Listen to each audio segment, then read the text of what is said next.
Well, hello and welcome to our backyard garden here in the South Carolina Upstate. It is September 8th, 2024, and this is episode number 31 here in 2024. It's a Sunday afternoon. I am doing this a little later in the day than usual. It's a beautiful day though. Only got up to about 80 degrees today, and right now it's dropped a little below that. It's very, very pleasant.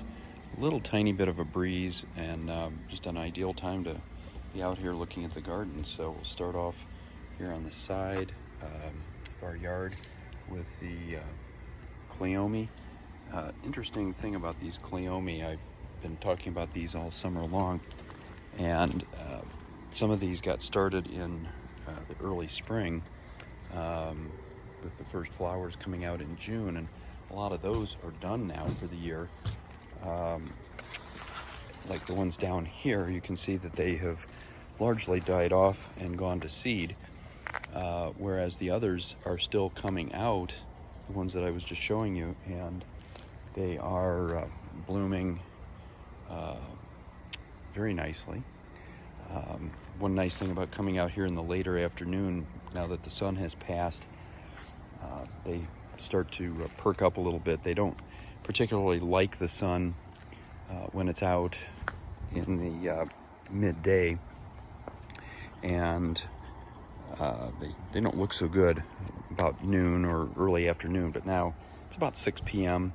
and they have perked up a bit, so this is a good time for these videos. And after this one we'll do one for the front yard as well, but we have cleome growing all over the backyard here, and all of these have come from seed. So a lot of them are growing, from right out of the bricks in our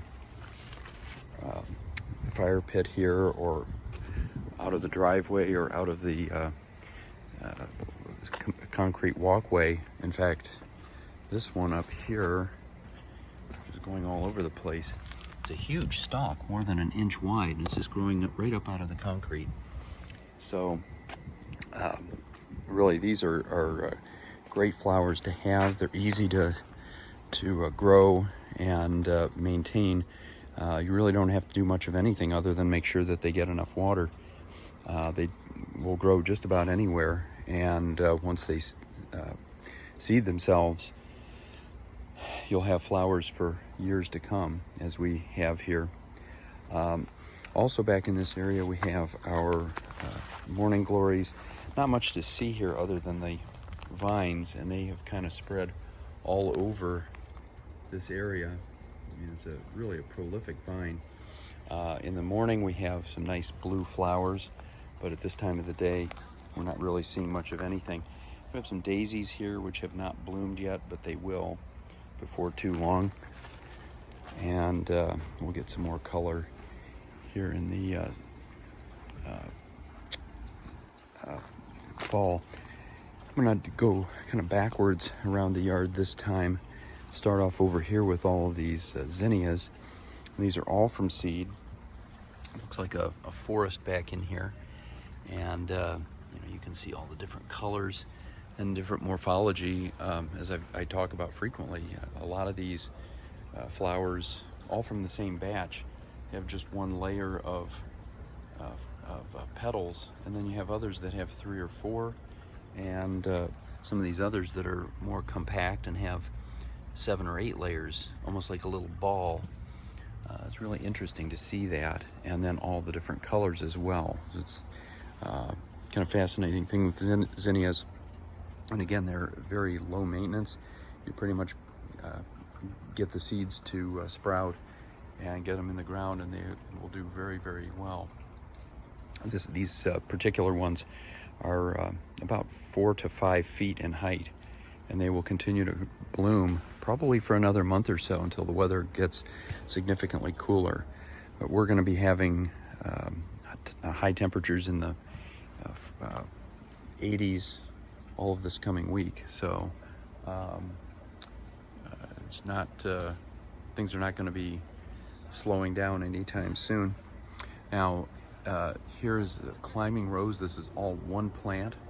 believe it or not. We've shown this off many times over the last year, and almost all of the time it's in bloom to some extent. It had a short period of not being in bloom back in June or July, I think it was, for a few weeks, and since then it has just been constantly putting out more buds, more flowers. You can see right here close up, lots of buds, and it's been just a fantastic performer all through the year.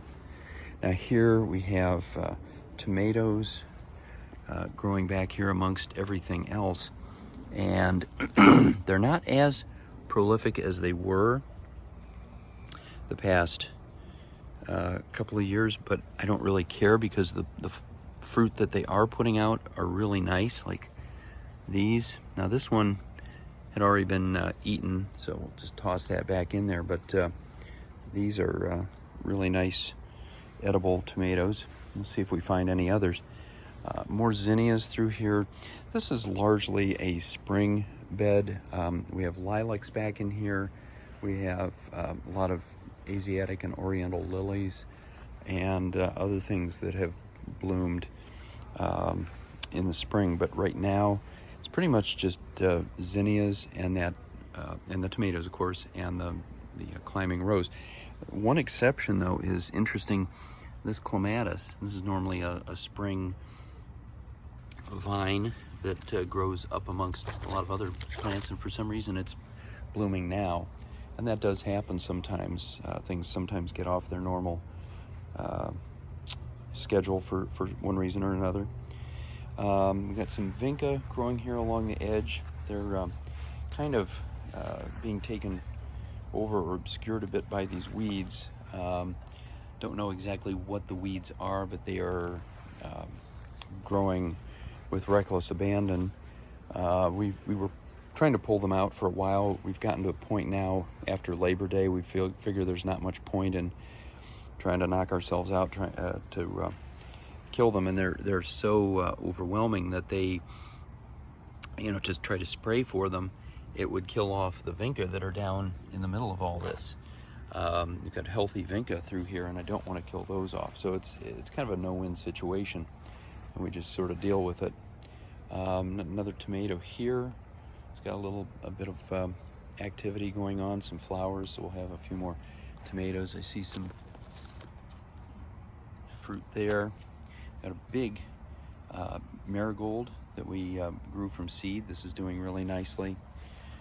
Veronica down in here, still blooming. We've got a little tiny tomato here, a little cherry tomato. That's the only kind that we've been growing, are the cherry tomatoes. And in fact, here are 3 more that are ready to pluck. So that'll give us a nice little addition to our dinner tonight. I just dropped one down in there. That's not helping anything. Well, and it appears to have just disappeared. I thought it would be easy to pick up, but no such luck. I have no idea where it went. Well, we'll come back to that later. But anyway, we've got yellow knockout roses here, still giving us a few flowers, even though it's late in the season. We've got a nice purple rose with some buds on it. This will continue to bloom probably for the rest of September. Next week we should have a nice bloom there. And then down in here, some phlox. These started blooming in the spring and have just kept on going. They have not stopped. They're not overwhelming. They tend to get covered up by a lot of other larger plants, but they're still nice a nice addition to the garden. Over here we have, actually I'm going backwards today, and I went the wrong way. I'm used to going counterclockwise. Today I'm going clockwise in our garden, so I'll kind of do this backwards. Coming down to the terraced area here by the pond, we have a lot of black-eyed Susans. They're still doing well, but I think they have peaked. don't think we're going to get a lot more color out of these. They might give us another couple of weeks, and then I think they'll be largely finished up. Interesting to see, getting a lot of seed pods. I'm not even sure what this is from. We have a lot of things growing back in here. Daylilies and irises. These are not irises, these are not daylilies. I honestly am not sure what these are, and I'm just seeing them now. Did not notice them last week. So mostly these, this, I guess maybe they're from the, they might be from the Black-Eyed Susans. Is hard to say. It's a new thing. I have not really seen these before. That's something I'm gonna have to do some research on, because there are seed pods everywhere, and so they might be. The leaves are different than the Black-Eyed Susan, so there's something else. But we only really had the daylilies and irises in here, so I'm really not sure what these are. Interesting. So what keeps gardening interesting is having to do some research and learning new things all the time. And a lot of times I see something that's worth researching while I'm out here doing these videos. Now over here we have canna. I'll do my weekly complaint about these for all the greenery and everything else. These have been pretty underwhelming from a flower standpoint. The yellow flowers on the light green plants have been reasonable, very tropical looking, and we're still getting those now, but the red ones are few and far between. Those go with the darker leaved plants, and again, I'm not too impressed. So we'll come back up through here and come back up past our wisteria, doing very well. Once fall comes and leaves start to come off, I'm going to cut these back. They've grown up into our weeping cherry tree here, which has gotten quite a bit bigger this year, and so I'm going to try to separate those so it can kind of grow independently a little bit. Now during the week we put in some bulbs for next spring, bulbs of daffodils and hyacinths and some tulips. We put some of them back in here and covered them up, so they should give us some nice color come February or March. Got some more zinnias. These are all from seed, except these zinnias that are the bright purple color. These were just purchased at our local Walmart, and they have just done absolutely wonderfully. Each one of these plants has grown probably 5 or 6 times in size over what we got. We just got, I think, a 6-pack of these one, maybe back in May or June, and that's it. Got marigolds over here, doing great. These pom-pom marigolds actually keep getting bigger as the year goes on. Our marigolds in the front yard died off. We think they had a fungus or something like that. They were a brighter yellow color and didn't do too well. Up here we've got some cosmos. These are all from seed, both pink and white, doing very well. Kind of an interesting looking plant. The leaves that are so fine and delicate. Also, I forgot a little balloon flower down in here. I thought the balloon flowers were completely finished a month or so ago. They don't like all the heat, but they have continued to flower here. Very interesting flower, very delicate. Hopefully those will come back next year. More zinnias in here, and then our huge butterfly bush, which is has just really kind of taken over this part of the yard, the garden. As long as it continues to put out these bright purple flowers, I have no problem with that. But it's kind of sharing its time with the climbing rose. This is one very similar to the one that we showed off a little bit ago up by the house. And it has taken over just on the other side of the fence, but the two of them are growing together and seem to be doing well as a combo. More zinnias in here. This particular one, even though it's kind of hidden a little bit, this is a particularly nice, almost spherical flower, as I was talking about before. And again, you've got all these different colors, and all from seed. They're just we grew the seedlings up on the porch back in the spring, and they've done extremely well. Another one of those sort of spherical type flowers here, and some veronica, and a nice pink wildflower. We don't have a name for this one. I've been kind of debating all year long as to what this is, but I do not know.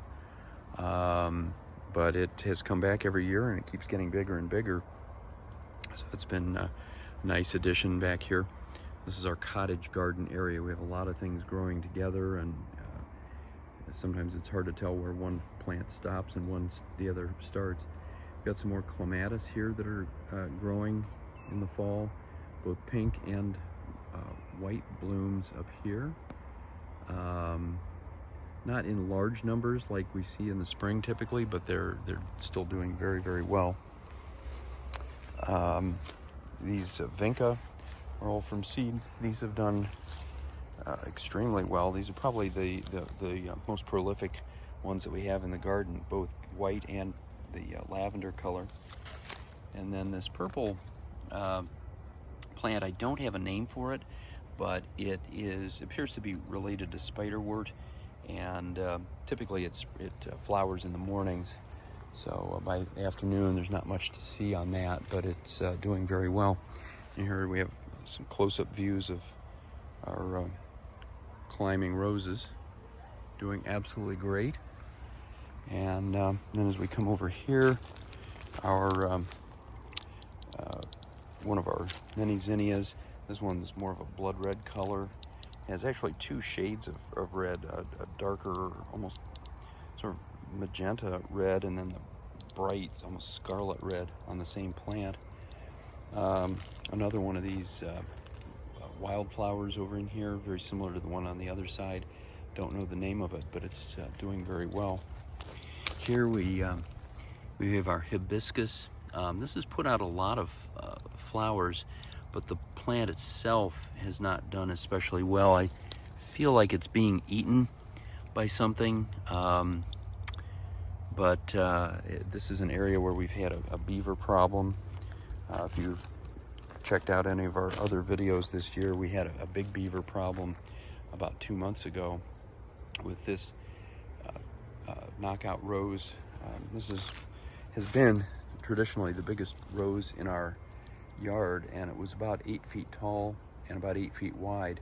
Beaver came along and chewed it right down to the ground, and since then it has come back. It's already flowering. It's already getting to be pretty good sized. It's a nice thing about knockout roses, especially when they have a solid base, which this one does. And this one by next spring will be just as big as it ever was. So that's a kind of a relief. We didn't want to lose that plant, and you can kind of see this big empty area here where all the ground that it had covered.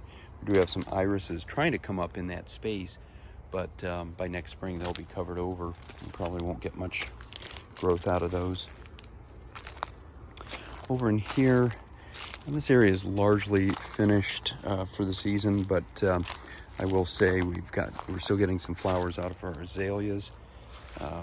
It's primarily a spring flower, but we're still getting some the second wind, as I call it. Leaves and bugs off of my shoulders here. And We have, let's see, what else do we have back in here? Our hosta is just about finished up. We have one wisteria that has just struggled to survive. It doesn't like where it is. It doesn't really get a lot of sun. I was hoping it would take off along the fence there, but it has not done so. So I might try moving that if it survives until next year. More of the azaleas, a few more up in here, and then certainly our impatiens have done really well. These are it started out probably May or June, very small plants. They've gotten huge and prolific. They've done very well here. I think a little bit more sun was what they needed. Last year we didn't have too much success with those back in the woods there. But again, more azaleas. This is largely a spring area of the garden, so there isn't much to show here. We have a lot of daylilies and digitalis and things like that that are all finished for the year. We do have some begonias that are doing pretty well, but or have been doing pretty well. They're kind of done right now. This area has kind of struggled because it hasn't been getting a lot of water. It's been a very dry summer for us here. We get the occasional torrential rain, and then the rest of the time there's just nothing. In fact, I think I'm going to put the sprinkler on after this video just so these remaining plants can get a little bit of water. We've got one single rose here from our knockout rose, and we got a couple more of these bright purple butterfly bushes. They're not finished for the year, but they're kind of winding down. We'll probably have a few more weeks with a little bit of color. Got one up here kind of doing the same thing. Nothing dramatic or impressive, but they're still giving us a little bit of enjoyment. Hydrangeas, they'll kind of finish up this part of the yard. They are finishing up themselves. They've been blooming since June. Had the bright white blooms that then turn to kind of a lime green, and then the pink edges, and then they're slowly fading into brown, telling us that the summer is almost over. Same thing up in here, and everything else up in this area is primarily spring oriented, so not much to show off. And that's about it. We're back to the front. Yeah, and it's for the time of year, we still have a lot of color. The majority of it right now is just vinca and zinnias and climbing roses and cleome. A few other scattered things, but still pretty garden. And we'll do our front yard tour here in just a moment. It's probably not a bad idea, since we're here. Got just another moment, show off the flowers up on our deck. Again, some vinca doing very well, and most of the rest of these are very tall marigolds, sometimes a little too tall. They've had trouble staying up. If we have wind or heavy rain, they've tended to fall over. And the same thing over here. Some of them down on the ground, but they're still flowering. They do need some water. I can tell, even though it wasn't hot today, it's a day that they will dry out. They need daily watering, or they tend to just collapse. So we'll take care of that. Actually, I'll do that before I do the front yard video. And so we are finished for another week. Hope it's sunny wherever you are. And until next time, happy gardening.